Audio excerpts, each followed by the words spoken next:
نواز شریف صاحب ضرور دوستی کیجئے، ہم آپ کے ہر مثبت کام میں آپ کے ساتھ ہیں، لیکن 50 سال مجھے بہت الزام مجھ پہ لگے، بہت قائم کیے ہم کشمیریوں کے لیے، اس وقت ہر آدمی کشمیریوں کے لیے جلد سے جلوس کر کے نوٹ جمع کرتا تھا۔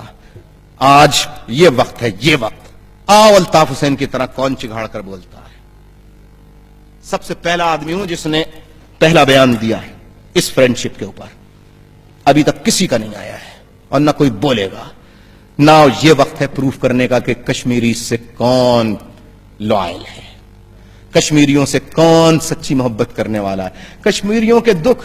ارے بابا اور کون سمجھے گا؟ ہم سمجھیں گے کہ افواج بھارتی جو آپ پر مظالم کرتی تھیں ہم بھگت چکے ہیں، دن رات 5 سال سے آپریشن کو بھگت رہے ہیں، لہذا ہم جانتے ہیں کہ کیا حالت ہوتی ہے ماں کی، کیا حالت ہوتی ہے باپ کی، کیا حالت ہوتی ہے اس ماں کی جب اس کے جوان بیٹے کو پکڑ کر لے جاتے ہیں اور دوسرے دن اس کی لاش آتی ہے گھر پہ۔ وہ ماں جو بچپن سے گڈو پپو کہہ کے پیار کر کر کے بچے کو جوان کرتی تھی، بلا جواز بغیر کسی عدالت میں اسے پیش کیے بغیر اسے ایکسٹرا جوڈیشلی قتل کر دیا جاتا ہے۔ وہ ماں کا دل دیکھیے کہ اپنے جوان بیٹے کی لاش کو کس طرح دیکھتی ہوگی۔ اے کشمیریوں، ہم تمہارے اس دکھ کو سمجھتے ہیں، ہم سے زیادہ کون دکھ کو جانے گا۔ آج دوستی کی بات ہو رہی ہے اور بات ہو رہی ہے LOC، کائے کی بات ہو رہی ہے، کائے کی بات ہو رہی ہے، LOC۔ Please try to understand, line of no control. سنیں، جو کشمیر کے پاس، جو انڈیا کے پاس وہ انڈیا کا، جو ہمارے پاس وہ ہمارا۔ میرے بھائیوں، اگر لائن آف کنٹرول کو تسلیم کرنا تھا تو 50 سال کشمیریوں کا خون کیوں بہایا گیا؟ کیوں ان کے نام کو استعمال کیا گیا؟ اور اب کشمیریوں کو بے سہارا چھوڑنے کی بات ہو رہی ہے، یہ ظلم ہے۔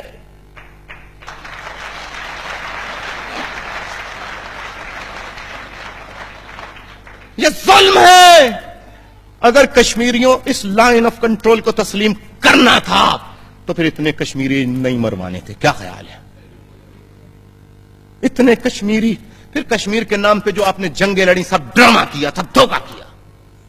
کشمیر کے نام پہ آپ نے جو کچھ کیا سب بکواس کی، جھوٹ کیا۔ نہیں، خدا کے لیے دوستی ضرور ہونی چاہیے، لیکن کشمیریوں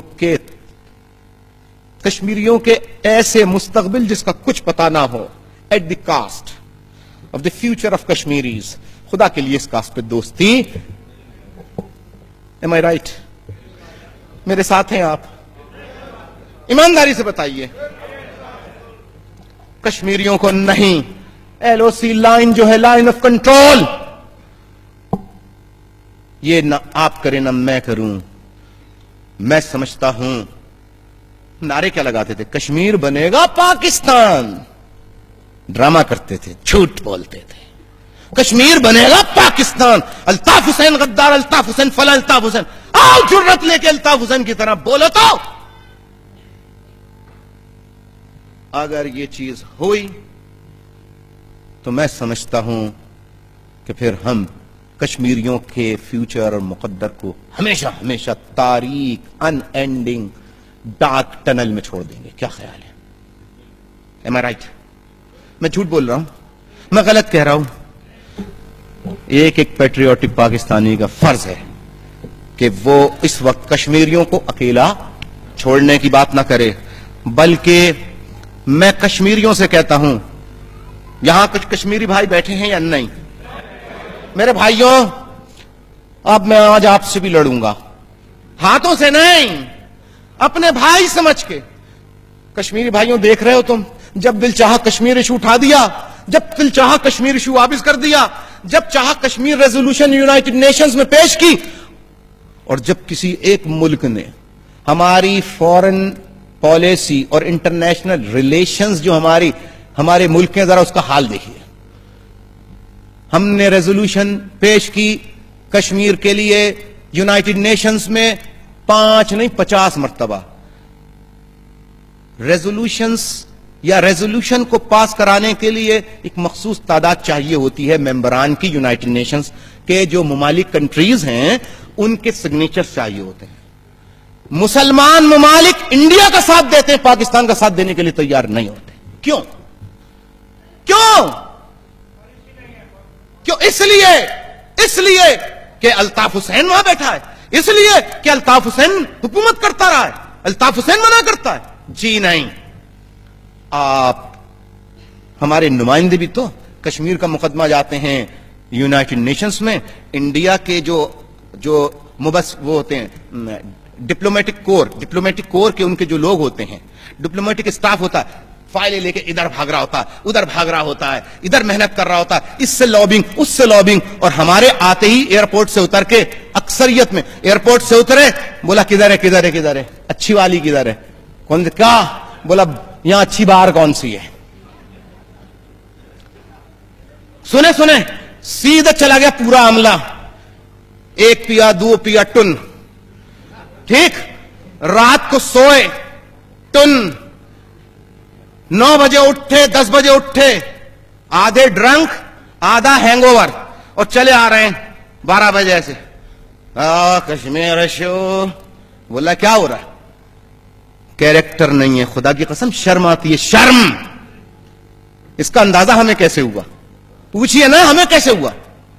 جب پاکستان کے سارے ارباب اختیار نے, پریزیڈنٹ نے, چیف آف آرمی اسٹاف نے ہمارے لیٹرز پٹیشنز ہم نے بھیجی کہ قتل ہو رہا ہے, ایکسٹرا جوڈیشل ایگزیکیوشن, انہوں نے دروازے بند کر لیے, کوئی ہماری نہیں سنتا. ہمارے پاس پھر اس کے علاوہ کوئی چارہ نہیں تھا کہ ہم انٹرنیشنل کمیونٹی کو, انٹرنیشنل ہیومن رائٹس آرگنائزیشنز کو اور یونائٹڈ نیشنز جا کے اپنی بات کریں.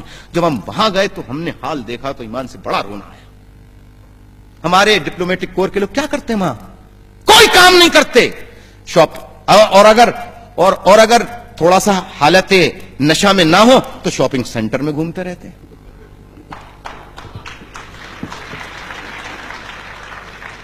بھائی یہ باتیں کوئی پولیٹیشین نہیں کرے گا.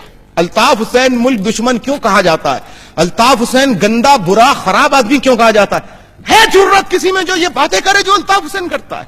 تو بھائی کشمیر ایشو کے لیے تو مسلمان ممالک نے, کیونکہ ہماری لابی نہیں ہے, ہم لابنگ نہیں کرتے, ہمارے ڈپلومیٹک کور کے ممبران لوگوں سے کو قائل کرنے, ان کو کنونس کرنے کے بجائے اپنا وقت برباد کرتے رہتے ہیں کھیل تماشوں میں, عیاشیوں میں. تو میرے بھائیوں, کشمیر کی جو صورتحال ہے اس کے لیے میں یہ کہنا چاہتا ہوں, جو صورتحال بن رہی ہے وہ اچھی نظر نہیں آ رہی ہے.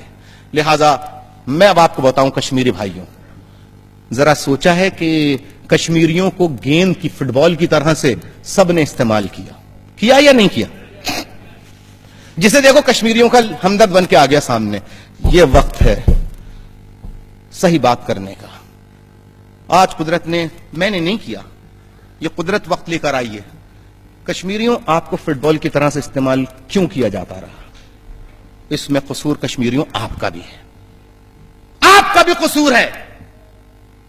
میں آج اس جلسے کے توسط سے کشمیری بھائیوں کو ظلم سے نجات دلانے اور ان کی خواہشات کے مطابق, according to their will and wishes, ان کی خواہشات کے مطابق جو کشمیری چاہتے ہیں ان کی امنگوں کے مطابق میں فیصلہ ہوتا دیکھنا اپنی زندگی میں چاہتا ہوں. یہ میری خواہش ہے.